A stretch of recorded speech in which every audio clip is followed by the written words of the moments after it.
Ini adalah IHSG dan 3 saham edisi Oktober minggu ketiga. Stay tune.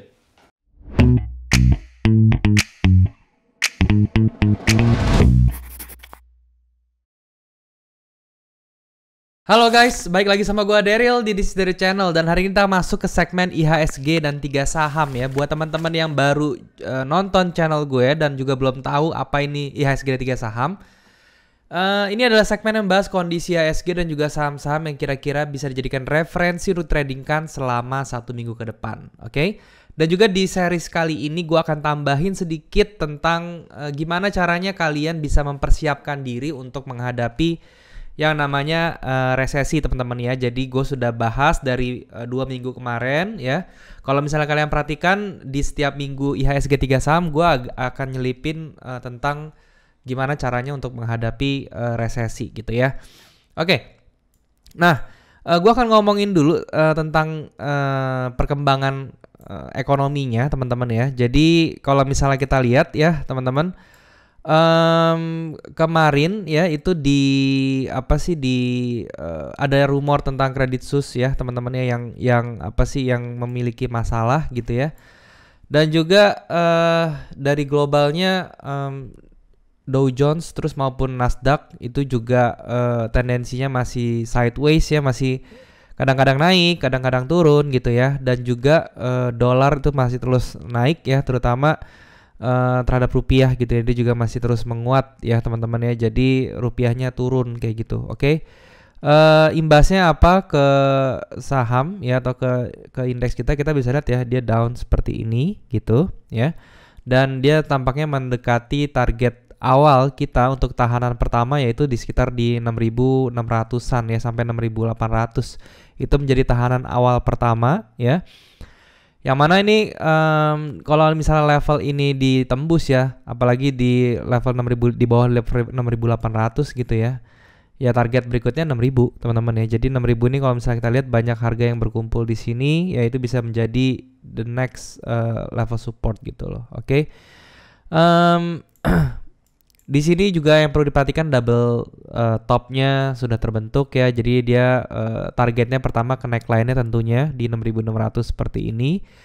Dan terkait dengan resesi, teman-teman ya, yang makin rame yang ngomongin ya. Update-nya, saran saya teman-teman ya, kalian terutama buat kalian yang masih berada di level moderat ya. Maksudnya moderat itu adalah kalian yang masih bisa bekerja 9 to 5 gitu ya, masih dapat gaji segala macam, masih bisa hidup sehari-hari ya. Saran saya, kalian mulai untuk ngumpulin cash dulu, teman-teman ya. Entah itu kalian mau side hustle ya, kalian mau mencari penghasilan yang bisa memperbanyak cash flow kalian gitu ya, atau kalian menabung lah gitu ya. Kalian bisa menabung, siapkan dana. Saran saya sih 6 bulan ke atas ya, untuk bisa bertahan 6 bulan ke atas gitu. Karena kalau misalnya nanti di 2023 let's say dia beneran kena imbasnya Indonesia gitu ya, ya kalian jadinya punya persiapan kayak gitu ya. Bukan masalah, kita bukan di sini bukan ngomong masalah fear atau masalah menyebar ketakutan gitu ya, tetapi menurut saya ya itu akan lebih baik kita ada persiapan lah gitu loh.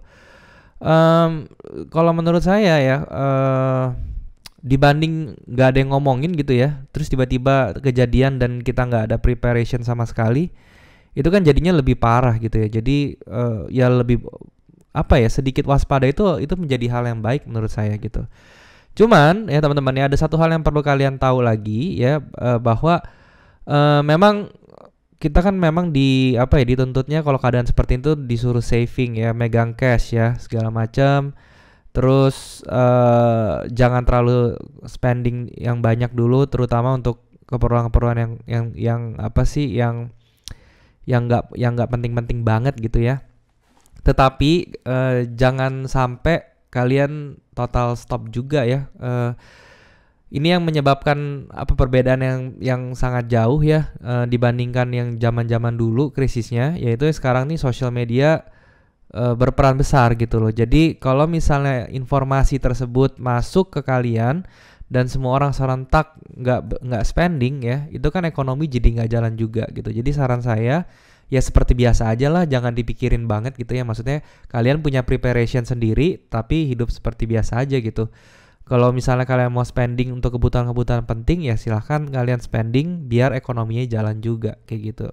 Dengan seperti itu membantu apa ya, memperkuat ekonomi Indonesia juga gitu, supaya kita tidak terlalu kaget gitu ya ekonominya seperti itu. Nah, kemudian untuk masalah investor, teman-teman ya, investor. Terutama di saham ya, ini saya ngomongnya di saham ya.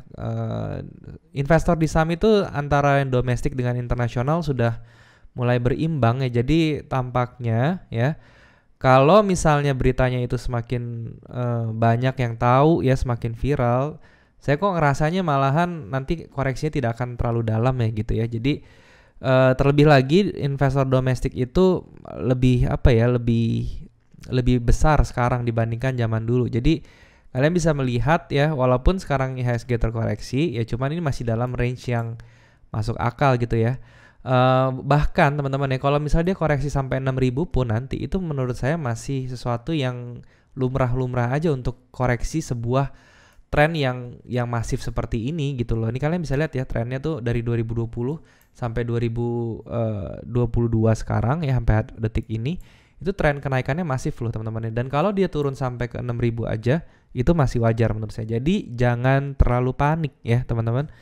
Kalian tetap bisa mencari saham-saham yang kemarin itu sudah saya bicarakan ya. Pertama yang input cost-nya itu tidak terlalu besar, atau kalau misalnya nggak pakai input cost ya malah makin bagus gitu ya. Atau saham-saham yang bergerak di bidang energi dan komoditi. Kalian masih bisa mencari saham-saham bagus di situ. Nah, sekarang saham-saham yang tidak memiliki input cost besar tuh contohnya seperti apa sih? Ya contohnya seperti saham-saham finance misalnya gitu ya. Saham-saham healthcare ya, kemudian saham-saham yang menggunakan teknologi seperti misalnya telekomunikasi gitu ya. Kemudian ada saham-saham entertainment ya, seperti misalnya film gitu ya. Terus kemudian ada SCMA dan segala macam ya, pokoknya yang berhubungan dengan dunia hiburan itu juga bisa gitu ya. Jadi kalian bisa pikirkan gitu ya. Pokoknya intinya yang tidak menggunakan input cost besar ya. Jadi kalau misalnya contohnya di sini saham-saham yang bergerak di bidang industri, nah itu udah kemungkinan besar akan kena impact ya kalau misalnya barang-barang naik seperti itu. Oke, jadi seperti itu dulu untuk minggu ini ya, saran dan tips saya mengenai resesi ya. Jadi kita sambil menunggu aja perkembangannya bagaimana ya. Tapi kembali lagi, saya rasa Indonesia masih bagus ya dari segi data ekonominya juga masih oke ya, pertumbuhannya juga masih bagus ya dibandingkan dengan negara lain tentunya gitu ya. Jadi tidak ada perlu hal yang kita terlalu panik ya, tetapi alangkah baiknya kita bersiap seperti itu. Oke.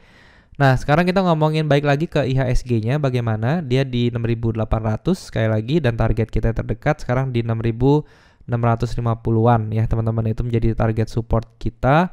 Kemudian 6.500 itu menjadi batas terakhir tahanan dari support itu. Jadi kalau di bawah itu maka level support kita berubah menjadi ke 6.000 teman-teman ya, seperti itu untuk update-nya. Dan tampaknya dari pergerakannya dari IHSG double top-nya ini masih kuat ya, dan dia masih tendensinya ke bearish harusnya. Nanti kalian perhatikan saja di level 6.500 sampai 6.650 apakah dia terjadi rejection di situ gitu ya. Nah, kalau misalnya terjadi rejection pun teman-teman ya, kenaikannya itu mungkin akan masih sideways teman-teman ya, karena kalau misalnya kalian lihat sendiri memang konsolidasi yang terbentuk di IHSG sekarang itu cukup besar range-nya ya, jadi range sideways-nya tuh besar ya. Oke, jadi kalian masih perhatikan hal tersebut. Oke, itu untuk IHSG-nya seperti itu. Dan sekarang saya mau bahas saham-saham yang kemarin saya sudah referensikan ya. Yang pertama Inco teman-teman. Untuk Inco belum ke trigger ya entry kita, cuman saya tetap masih yakin banget ya teman-teman. Jadi kalau misalnya kalian sudah masuk ya, saya sih sudah masuk ya di Inco teman-teman ya, di harga 6.775-an lah, apa 6.800 ya, ntar saya lihat. Tapi yang jelas di daerah sini ya, di daerah atas ya, 775 ya, 6775-an ya.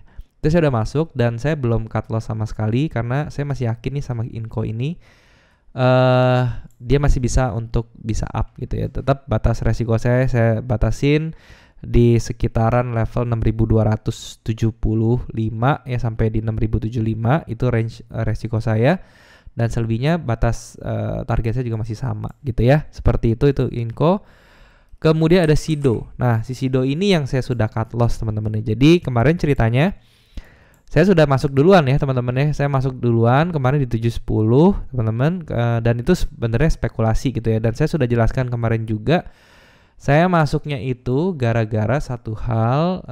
Sebentar ya, saya bisa kasih tunjuk ini pakai volume ya. Oke, nah teman-teman bisa lihat ya di sini ada satu volume yang lumayan spike teman-teman, dan yang mana itu saya kotakin nih candle ini ya. Dan saya berharapnya kemarin Senin tuh dia bisa break ke atas. Kalau break ke atas, Sido ini pasti terbang gitu ya. Tetapi ternyata sayangnya di hari Senin dia malah di reject ke bawah lagi, bahkan keluar atau berada di bawah range ini. Nah dari situ saya sudah mulai siap-siap untuk cut loss tuh ya. Saya udah hopeless.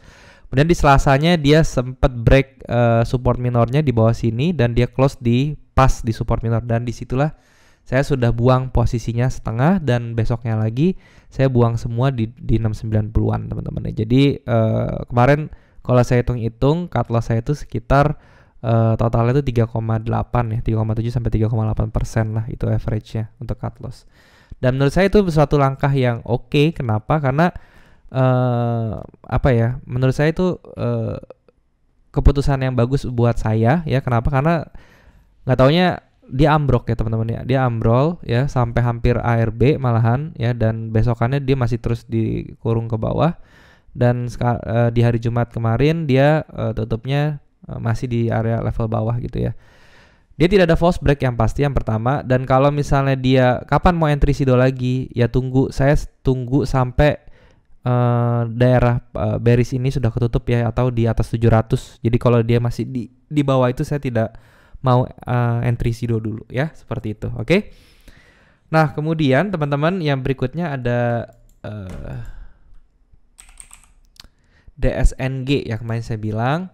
Nah, DSNG ini juga belum ke trigger ya entry kita ya, dia belum ada close di atas 516, dan ya ternyata dia malah dipantulin lagi ke bawah, masih dikocok sekali lagi. Dan untuk DSNG ini saya mau wait and see dulu teman-teman. Kenapa? Karena pada saat dia dipantulin lagi ke bawah, ini 3 candle bearishnya itu sangat-sangat besar gitu ya. Jadi tetap saya bakal entry kalau dia di atas 516 ya. Tapi kalau masih di bawah itu mendingan kita jangan dulu ya, seperti itu. Nah sekarang untuk saham-saham yang bisa direferensikan minggu depan ya, saya masih masih stay di jalur-jalur yang saya bilang ya teman-teman ya, yang input cost-nya nggak terlalu besar gitu ya. Yang pertama yang menarik perhatian saya itu adalah CMRY teman-teman ya. Nah ini Cimori teman-teman ya, CMRY. Kenapa? Karena kalau misalnya kalian lihat ya teman-teman, ini ada fase sideways ya, dan volumenya itu tendensinya terus naik, terutama di hari Jumat tanggal 23 September dan di hari Rabu tanggal 5 Oktober. Ini ada 2 volume yang luar biasa. Kalian bisa sesimpel bisa dibikin range seperti ini, dan kalau dia bisa breakout di atas 4450 kalian bisa entry gitu ya. Sekali lagi kalau saya teman-teman ya, saya itu akan entry-nya di atas ini gitu ya. Jadi ketika dia sudah di atas ini saya baru entry. Stop loss saya tetap di bawah level range-nya ini gitu ya. Jadi tidak terlalu besar, sekitar 5%-an. Dan untuk targetnya ya kalian bisa set menggunakan 1:1 ya dari range pivotnya ya. Kalau misalnya kita tarik seperti ini teman-teman ya, kita bikin persegi ya. Ini sekarang saya sharing caranya gimana. Nah ini adalah range-nya dia nih teman-teman ya, pergerakan dia. Kalian bisa bikin pivot di tengah seperti ini ya, dan kemudian kalian bisa 1:1 seperti ini ya. Jadi untuk targetnya kalian bisa kira-kira 1:1-nya itu adalah di sebelah sini ya, itu angkanya di angka 5460. Oke. Risk reward rasionya 1:4, ini sangat besar. Jadi kalian bisa banyak strategi yang bisa kalian lakukan di sini gitu ya. Entah itu kalian mau ambil perlahan-perlahan ya, jadi di setiap 1:2 kalian tarik. Kemudian sisanya dikasih sedikit, sisanya untuk sampai ke TP itu bisa. Yang pasti jangan lupa ketika dia 1:1 dengan SL-nya, floating profit kalian naikin jadi BEP ya, seperti itu. Itu untuk Cimory. Yang kedua dari banking, BTPS teman-teman. Nah, untuk si BTPS ini kenapa? Yang pertama, dia ini sudah berada di level support yang cukup kuat ya. Kalau misalnya kalian perhatiin, ini ada satu level support di sebelah sini ya.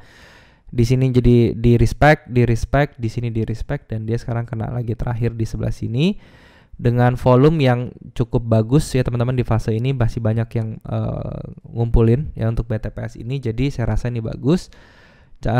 Kapan entry yang oke-nya di atas swing yang terjadi. Jadi kalau dia sudah di atas di level kurang lebih di angka 2750 ke atas ya, atau di 2760, kalian bisa entry. Stop loss seperti biasa di 5-6% ya, di 2570. Kemudian untuk TP-nya kalian bisa taruh di area di sebelah sini teman-teman ya, yaitu di area supply pertama yang angkanya itu sekitar 3230 kayak gitu ya. Risk reward ratio 1:2,47, ini juga masih oke. Dan kemudian ada satu lagi, itu Bank NISP teman-teman ya. Ini juga menarik ya. Dari pergerakannya kita lihat masih turun ya. Jadi saran saya tunggu dia sampai kena ke structure di bawah ya. Jadi kita lihat keadaannya nanti hari Senin. Saya bakal pantau dia di area ini teman-teman, di 700 sampai 705 ya, itu area pantauin yang saya pantau. Ketika dia berbentuk swing low, mungkin saya akan masuk di sebelah sini gitu ya. Dan finalnya nanti saya akan pantau dia lagi itu di angka ini ya teman-teman ya, di 675 ya. Jadi ada dua level yang saya perhatikan. Mungkin saya akan masuk dulu di 700 sampai 705 kalau dia ada swing low. Atau saya bisa averaging pelan-pelan masuknya setengahnya dulu atau 30%, nanti baru dia turun lagi kita masuk lagi kayak gitu ya. Tapi NISP ini worth it untuk kalian pantau ya, untuk masukin watchlist seperti itu. Oke. Nah, sekarang untuk saham-saham yang kalian request, yang pertama ada MDKA. MDKA gimana? MDKA udah mulai dekat dengan area entry-nya, yaitu di 3550 ya. Kalian bisa perhatiin nanti di level 3550 apakah dia ada rejection atau ada reaksi di situ gitu. Kalau misalnya ada, kalian bisa entry ya. Kemudian ada raw mineral, ADMR ya. ADMR teman-teman ya. Ini sebenarnya ini saham yang oke ya sektornya ya. Secara sektor dia oke. Cuman kalau misalnya kita perhatiin, saya nggak sukanya itu dari chart, dari patternnya ya. Jadi patternnya itu tendensinya itu dia mau di break ke bawah ya. Di sini ada satu fake out, kita bisa lihat nanti. Kalian bisa bikin seperti ini. Nah, ya udah nanti kalian tinggal lihat ya. Jadi kalau misalnya dia masih ada rejection di range ini nih ya, di antara 1595 sampai ke 1685 dia ada rejection swing, kalian bisa masuk di ADMR seperti itu ya. Tapi kalau misalnya ini kan bearish flag sebenarnya ya. Jadi kalau misalnya dia tidak bikin swing, mendingan jangan masuk ya, karena itu berbahaya kayak gitu ya. Kemudian ada Adaro-nya. Nah, untuk Adaro-nya sendiri dia sekarang berada di peak-nya teman-teman ya, dan dia tampaknya dia bikin base seperti ini ya. Caranya gampang, kalian tinggal bikin satu range gini aja, dan kalau dia break ke atas kalian bisa buy, tapi kalau dia break ke bawah kalian jangan buy dulu karena ini sudah cukup tinggi harganya. Ya, seperti itu. Kemudian ada Arto. Nah, Arto ini masih bearishnya kuat sekali, dan dari volumenya belum ada tanda-tanda yang oke gitu ya. Tetapi kalau misalnya kita perhatiin, dia sudah dekat ke level yang bagus ya teman-teman. Jadi kalau misalnya kalian tertarik dengan si Arto ini, saran saya pertama tuh diperhatikannya di 4675 ya. Jadi di 4675 kalian bisa lihat apakah dia ada pergerakan kayak gitu ya. Arto dari peaknya ini sudah turun hampir sudah 50% lebih teman-teman ya. Turunnya ini dari 20.000 udah 70% lebih mungkin ya. Coba ya kita ukur Arto ini udah turun berapa nih ya. Dari peaknya sampai ke bawah itu kurang lebih sudah 74% ya teman-teman turunnya. Dan itu menurut saya wajar karena Arto ini terlalu cepat naiknya, naiknya cepat banget gitu loh. Dan itu wajar sekali dia bisa turun seperti itu. Oke. Sekali lagi, kalau misalnya kalian nungguin mendingan di level 4.500 sampai 4.675 tadi ya. Itu Arto. Berikutnya ada BBYB. Oke, untuk si BBYB ini juga sama ya teman-teman ya. Udah deket dengan area-area yang bagus. Sebenarnya ini area sekarang nih, ini area pertama yang bisa kalian lihat ada reaksi nggak, tapi tampaknya dia impulsif bullish bearish teman-teman ya. Jadi kita bisa perhatikan di range yang kedua dia itu di angka sekitar 560 sampai 580 ya. Jadi itu kalian bisa tungguin di level ini teman-teman ya. 580 sampai 560 ya. Nah, sinilah ya. Jadi ini adalah area yang bisa kalian tungguin si BBYB ya. Kalau belum nyampe situ agak berbahaya ya. Berikutnya ada KJEN.